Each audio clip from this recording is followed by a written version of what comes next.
చెప్తారు. మీరు మీ పిల్లలు కనుక మీ మాట వినకపోతే ఏమంటారు? పద్దాకలా అరే పోరా, నేను నీతో మాట్లాడు, నువ్వు చెప్పింది ఏం చేయి, నేను పోరా అంటారు.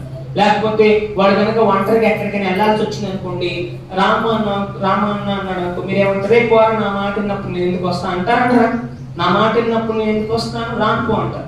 అసలు నేను చెప్పిన దానికి నువ్వు తల వంచట్లేదు, నేను చెప్పిన దానికి నువ్వు అసలుకి మరి నడుము వంచి పని చేయట్లేదు, లేకపోతే తల వంచుకొని సరేనమ్మా సరేనా అనట్లేదు, కాబట్టి నీతో రాను పోరా అని చెప్పేస్తాడు. చెప్తారు చెప్పరండి? మరి పిల్లవాడు ఎంత బాధపడతారు, కానీ మీరు కూడా అంతే బాధపడుంటారు. వాడు చేయనప్పుడల్లా పని అంతే బాధపడతారు కదా.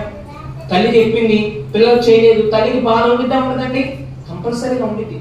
మరి శారీరకంగా నీవు వాడిని కని మరి వారు చెప్పిన పని చేయకపోతే నీకు అంత బాధకరంగా రానని చెప్పేస్తున్నావే.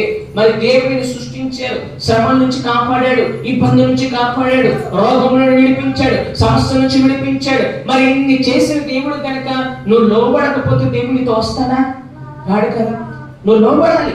శ్రమలు వచ్చిన, ఆటంకాలు వచ్చిన, ఇబ్బందులు వచ్చిన, సమస్యలు వచ్చిన, లేదా నిన్ను ప్రేమించిన వారే, లేదా నిన్ను ఒక గారంగా నమ్మిన వారే, లేదా నువ్వు ఆధారపడిన వ్యక్తి నిన్ను మోసం చేసి ఉండొచ్చు, కానీ ఎప్పుడు కూడా దేవుని విడిచిపెట్టద్దు. దేవునికి లోపడకుండా జీవితాన్ని జీవించొద్దు.